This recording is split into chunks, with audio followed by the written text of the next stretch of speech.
नई ज़िंदगी के इलाके में मजलिस इत्तेहादुल मुस्लिमीन के इंतखाबी जलसे में आपने शिरकत की। मैं माजरत चाहता हूँ मस्जिद रज़ाए मुस्तफ़ा कमेटी से भी कि प्रोग्राम में ये था कि मैं यहाँ पर आकर नमाज जुमा अदा करूँ, मगर ये मेरी बदकिस्मती रही कि मैं सफ़र में हूँ और आने में बड़ी देर हुई और फिर मुझे यहाँ से फ़ौरन निकलकर नांदेड़ को जाना है। तो इसलिए मैं मस्जिद रज़ाए मुस्तफ़ा कमेटी के ज़िम्मेदारान से माज़रत चाहता हूँ और इंशाअल्लाह ताला उनसे वादा कर रहा हूँ कि 15 तारीख़ के बाद 16 तारीख़ के बाद जब नतीजा आ जाएगा और मुझे यकीन है कि ना सिर्फ नई ज़िंदगी बल्कि पूरे शोलापुर से मजलिस इत्तेहादुल मुस्लिमीन के अराकीन बल्दिया पहले से ज़्यादा तादाद में कामयाब होंगे और मैं इंशाअल्लाह फिर आकर यहाँ पर रज़ाए मुस्तफ़ा कमेटी में या तो कोई एक वक्त की नमाज़ पढ़ने की कोशिश करूँगा या फिर जुमे के दिन आकर दोबारा यहाँ पर आकर उस मस्जिद में नमाज जुमा अदा करने की कोशिश करूँगा। मेरे अजीज़ दोस्तों और बुजुर्गों, शहनशीन पर तशरीफ़ फरमा वार्ड 20 के उम्मीदवार मोहतरमा अनीसा मुग़ल साहिबा, मोहतरमा सफ़िया चौधरी साहिबा, मेरे छोटे भाई अज़हर हुंडेकरी साहब, हमारे छोटे भाई जनाब अज़हर जागीरदार साहब और मजलिस इत्तेहादुल मुस्लिमीन के दीगर तमाम उम्मीदवारान और जनाब अनवर सादात साहब जो मजलिस इत्तेहादुल मुस्लिमीन की तरफ से शोलापुर के इंचार्ज हैं, ऑब्जर्वर हैं, मजलिस इत्तेहादुल मुस्लिमीन के तमाम स्पोक्स पर्सन जनाब नदीम एडवोकेट साहब भी और तमाम मुहिबान मजलिस का मैं शुक्रिया अदा करता हूँ। मेरे अजीज़ दोस्तों और बुज़ुर्गों, ये नई ज़िंदगी का इलाक़ा है और बरसों पहले आपने यहीं से ही मजलिस इत्तेहादुल मुस्लिमीन को एक नई ज़िंदगी, सियासी ज़िंदगी आपने अपनी दुआओं से रोड से दी थी और कामयाबी के साथ शोलापुर में मजलिस इत्तेहादुल मुस्लिमीन का सफ़र चल रहा है। तो मैं आप तमाम से फिर से गुजारिश करने के लिए आया हूँ कि आज आपको इस इलाके के विकास के लिए, इसको तरक्की याफ्ता इलाका बनाने के लिए और सबसे बड़ी बात यह है कि आपको अपनी लीडरशिप को मजबूत बनाने के लिए मैं आपसे दरख्वास्त करने के लिए दोबारा आया हूँ कि आपको 15 तारीख़ के दिन अपने एक वोट का इस्तेमाल मजलिस इत्तेहादुल मुस्लिमीन के पतंग के निशान पर करना है। आपको इस प्रभाग में 4 वोट डालना है। जहां पर पतंग का निशान होगा वहां पर आपको बटन दबाना होगा और मैं जानता हूं कि बीजेपी, आरएसएस, अजीत पवार, शिंदे के लोग इस नई जिंदगी के इलाके को बदनाम करते हैं और यहाँ पर रहने वालों से नफरत करते हैं। मगर सुन लो अजीत पवार, सुन लो शिंदे, फडणवीस और आरएसएस के लोग, ये इलाका असदुद्दीन ओवैसी को बहुत पसंद है। ये इलाका शोलापुर का दिल है। इस इलाके में रहने वाले लोग गयूर हैं, बेबाक तरीके से काम करते हैं और मैं आपसे वादा कर रहा हूं कि ये लोग अगर फिर से दोबारा इस इलाके के बारे में कुछ अनाप शनाप बकेंगे तो फिर याद रखो मैं तुम्हारे बाप के बारे में अनाप शनाप बोलना शुरू कर दूंगा। ये एक मुअज़्ज़िज़ इलाका है। अगर किसी इलाके में अल्पसंख्यक समाज के मुसलमान रहते हैं तो यकीनन तुम्हारी सोच और फिक्र में नफरत भरी हुई है, इसीलिए तुमको तकलीफ होती है। मगर तुमने कभी यहाँ पर आकर झांक कर देखा कि कैसा किस तरीके से इन लोगों की नफरत की वजह से यहाँ पर पीने के पानी का भी इंतज़ाम बराबर नहीं किया जा सका। मैं आपसे वादा कर रहा हूँ नई ज़िंदगी की आवाम से, आप मजलिस इत्तेहादुल मुस्लिमीन के इन चारों उम्मीदवार को कामयाबी के बाद इंशाअल्लाह ताला यहाँ पर 16 इंच की पानी की एक नई लाइन डाली जाएगी ताकि सही तरीके से, अच्छे तरीके से साफ पीने का पानी यहाँ के नई ज़िंदगी के जनता को हम मुहैया कराएंगे। और अगर पानी नहीं मिलेगा तो फिर याद रखो हम पानी दौड़ाने का काम भी कर सकते हैं, तो ये काम इंशाअल्लाह ताला होगा। यहाँ पर आप जानते हैं कि नई ज़िंदगी से शुगर फैक्ट्री की एक रोड का मामला है, इंशाअल्लाह ताला वो रोड का काम भी मजलिस के तमाम अराकीन बल्दिया कॉरपोरेटर कराएंगे। मैं आपसे इसका वादा कर रहा हूँ।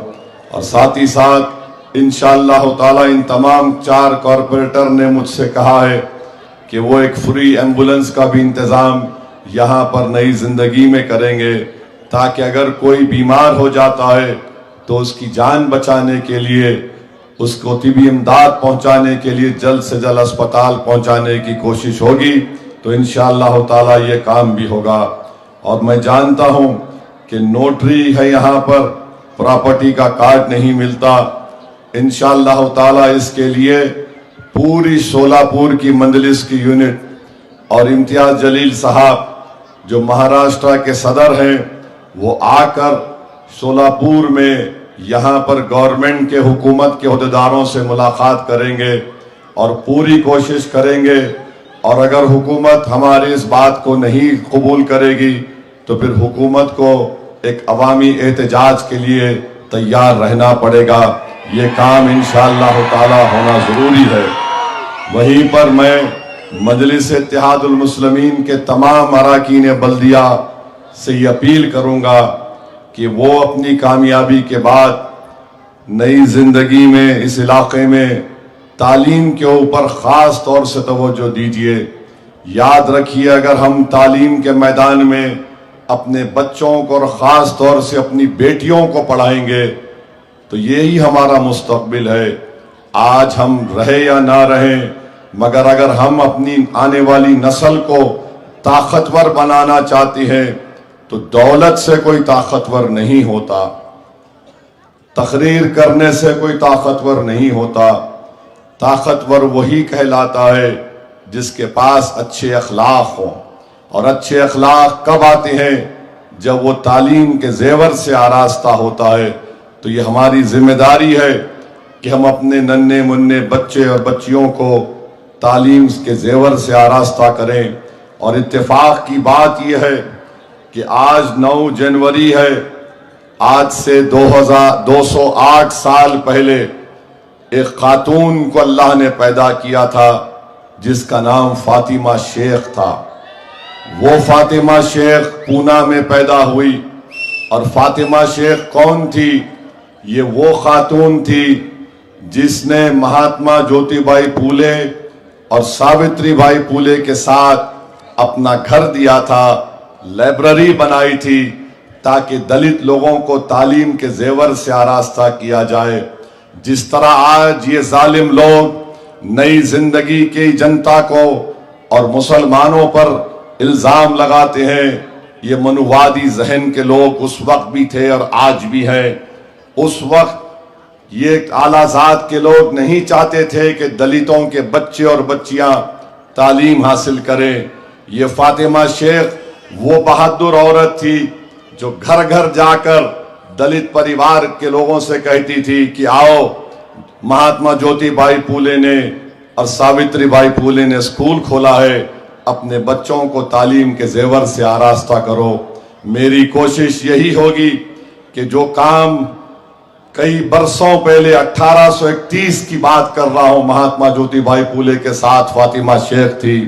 उसी तरीके से उसी नहज पर हमको इस इलाके में मुसलमानों के बच्चे और बच्चियों को पढ़ाना है और सियासी ताकत का इस्तेमाल यकीनन पीने के पानी, रोड, ये तमाम मसाइल को हल करने के साथ साथ हमको अपने बच्चों को तालीम से जोड़ना जरूरी है। वहीं पर मेरे अजीज दोस्तों और बुजुर्गों, मुझे बड़ी तकलीफ हुई कि हमारे साबिका यूथ प्रेसिडेंट मोहसिन ने फलस्तीन पर जब जुल्म हो रहा था और आज भी गाजा में जुल्म हो रहा है, तो इन्होंने इजरायली प्रोडक्ट्स को रखकर उसको बायकाट करने के लिए कहा। तो कोई एक इजराइल का चमचा यहां पर खड़े होकर नेतन्याहू का भतीजा मालूम होता है, जिसने मोहसिन पर केस बुक कराया। अरे जालिम, तू नेतन्याहू का भतीजा है क्या, जिसने 60,000 मासूम लोगों को मरवा दिया? मगर मोहसिन ने जो काम किया, अच्छा किया, अल्लाह आपको इज्जत से नवाजेगा। अगर कोई मासूम लोगों के कत्ल पर आवाज नहीं उठाएगा तो फिर क्या फायदा? केस बुक कराने वाले का नाम आज से नेतन्याहू का भतीजे के नाम से आप लोग पुकारेंगे इंशाअल्लाह उसको। मेरे अजीज दोस्तों और बुजुर्गों, एक और मसला है, यहां पर अस्पताल की जरूरत है। मैं भी बात किया हमारे मजलिस के अजहर हुंडेकरी साहब से, इंशाअल्लाह ताला एक और अस्पताल बनाने की यहां पूरी कोशिशें की जाएगी। तो मैं आपको ये अपील कर रहा हूं कि 15 जनवरी के दिन आप अपना एक वोट मजलिस इत्तेहादुल मुस्लिमीन के हक में इस्तेमाल करिए। मैं नदीम एडवोकेट की तकरीर को भी सुना, बहुत अच्छा बोले नदीम एडवोकेट, अल्लाह उनकी जबान में और तासीर दे। इसी को बोलते हैं लीडरशिप को पैदा करना। मेरे अजीज दोस्तों और बुजुर्गों, यही मजलिस चाहती है कि आप नेता बनो, बेबाक तरीके से आप मसाइल को रखो और लड़ो उसके लिए। दूसरी पार्टी में भी लोग इलेक्शन लड़ रहे हैं, मगर उनकी जबानों पर ताला पड़ा हुआ है, उनकी सोच पर पर्दा पड़ा हुआ है, उनके दिल हैं मगर धड़कते नहीं हैं। मंजलिस का मामला यह है कि जो सच्चाई है उसको बयान करो। अगर कोई ताकतवर है, जुल्म कर रहा है, तो उसकी आंख में आंख डालकर कहो कि जालिम, तुझे हम हरा कर रहेंगे और तेरे जुल्म को बर्दाश्त नहीं करेंगे। ये मजलिस, यही मजलिस का पैगाम रहा शुरू से लेके अब तक, और इंशाअल्लाह ताला यही पैगाम मजलिस का रहेगा। मजलिस की तारीख गवाह है कि मजलिस ने हमेशा ताकतवर लोगों से पंजा आजमाई की। मजलिस ने हमेशा अल्लाह के फजल और करम से उन जालिमों को इलेक्शन में शिकस्त दी। और मजलिस हमेशा शुरुआत में, मजलिस की शुरुआत जो हुई थी, तो जब मजलिस के 16 कॉरपोरेटर 1960 में हैदराबाद में कामयाब हुए थे, तो दौलतमंद लोगों ने, जिसमें मुसलमान भी थे, कहा ये तो गरीबों की, रिक्शे वालों की जमात है। तो मंद मजलिस के मरहूम सदर सालार मिल्लत ने कहा कि मुझे फख्र है इन गरीबों पर, उन्होंने वो काम किया जो तुम दौलतमंदों ने नहीं किया। ये अपने गरीब रहते हुए भी, इन्होंने अपने गरीब रहते हुए भी, रिक्शा चलाते हुए भी, उन्होंने एक ऐसा बीज को बोया है, मैं नहीं रहूंगा, ये गरीब नहीं रहेंगे, मगर एक ऐसा ताकतवर पेड़ मजलिस बनाएगी कि उसमें तमाम लोगों का तहफ़्फ़ुज़ होगा। तो मैं सलाम करता हूं लोगों को जिन्होंने इल्जामात की परवाह नहीं की। आज भी चंद दौलत आ जाती है तो बड़ा हिकारत की नजर से गरीबों को देखते हैं। ऐ जालिमों, अगर कोई मर मिटता है किसी काज के लिए तो गरीब है। दौलतमंद अपनी दौलत को बचाने के लिए सोचता है और गरीब ये सोचता है कि मैं कैसे अपने ईमान को बचाऊं। दलित ये, गरीब ये सोचता है कि कैसे मैं अपने ईमान को बचाऊं, कैसे मैं अपनी इज्जत को बचाऊं और कैसे मैं तमाम लोगों की चीजों को देखकर एक करीब अपनी सब चीज को कुर्बान करने के लिए आगे बढ़ता है। तो मेरे अजीज दोस्तों और बुजुर्गों, मजलिस गरीबों से शुरू हुई और अल्हम्दुलिल्लाह आज भी मजलिस इत्तेहादुल मुस्लिमीन गरीबों के काज को सबसे ज्यादा तरजीह देती है। तो मेरे अजीज दोस्तों और बुजुर्गों, डरने और घबराने की जरूरत नहीं है। बहुत से लोग बहुत सी बातें करते हैं, मगर मुझे बताया गया कि कोई ये बोला कि मेरी शेरवानी पे हाथ लगाएगा। देखो भाई साहब, याद रखो, छेड़खानी नहीं करना। तुम्हारा जो सियासी बाप अजीत पवार है ना, उसको जाके बोलो, सामने बैठो, बोलो मेरे 3 मिनट में गूंगा बना के भिजा देता हूं उसको। ये इस तरह के बातें नहीं करना। भारत की 540 सुनो, हाँ सब है पूरे है। भारत की 540 की पार्लियामेंट में जब हम बोलते तो जिसको खुजली होती है उन्होंने हमारे को खुजा लेता हमारे से। तो इस तरह की बातें मत करो। अपनी गुलामी कर रहे, गुलामी कर लो। तुमको कुछ मिठाई मिले ही खा लो। याद रखो, मेरे को बोलने से तुमको मिल रहा, तो तुम्हारा बास मैं हूं, तुम मेरे को ज्यादा बोलेंगे, दुकान तुम्हारी बंद। तो मेरे अजीज दोस्तों और बुजुर्गों, अजीत पवार नरेंद्र मोदी की गोद में बैठे हुए हैं।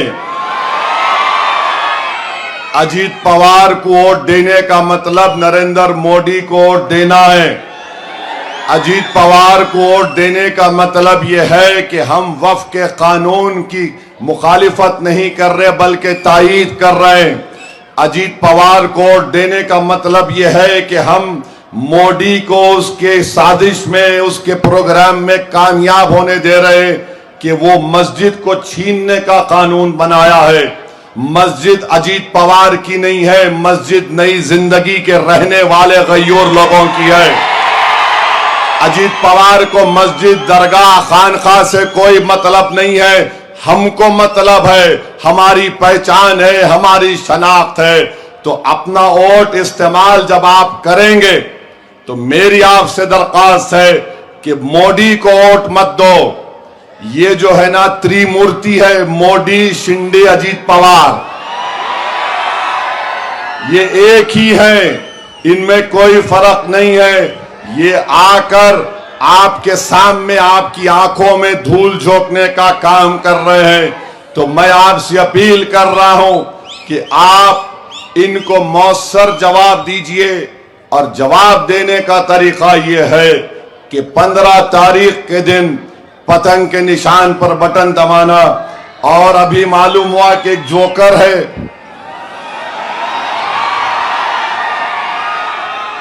प्रभाग नंबर 22 से अजीत पवार का कैंडिडेट बना है। अबे अपने बाप का नाम लेना, मेरा नाम क्यों ले रहा तू है? बोल रहा कि मेरे को एक वोट दे दो, 3 पतंग को दे दो। तू अपने बाप का नाम बोल, सियासी बाप तेरा कौन है? हम अपनी पार्टी के नाम पे वोट मांग रहे हैं। प्रभाग नंबर 22 के लोगों से अपील कर रहा हूं, पतंग को वोट देना, ये दुम छल्ले जोकरों को नहीं देना। आप जरा तो शर्म रखो, जरा तो शर्म रखो। कुछ नहीं, एक मेरे को दे दो, 3, अरे 3 नहीं, 4 नहीं, बल्कि पूरे 50-60 हजार वोट पड़ने वाले पतंग के नाम पर इंशाअल्लाह ताला। यानी अभी से मालूम हो गया उनको कि अजीत पवार का नाम लिए तो टाटा बाबा खींच देने वाले हैं लोग। अब ऐसा ही होने वाला है। 15 तारीख को कोई नहीं रहेगा। तुम ये 22 नंबर, हाँ, और एक मेरे कोई बोले प्रभाग नंबर 16 में भी हमारी बहन लड़ रही। बहरहाल जहां भी मजलिस के उम्मीदवार है, आपको पतंग के निशान पर बटन दबाना है। आप दबाएंगे ना? मजलिस को मजबूत करो। असदुद्दीन ओवैसी आज है कल नहीं रहेगा, ये जिंदगी की हकीकत है। मगर मजलिस के पैगाम को समझो मेरे भाई, मजलिस को लेकर आपको आगे बढ़ना है।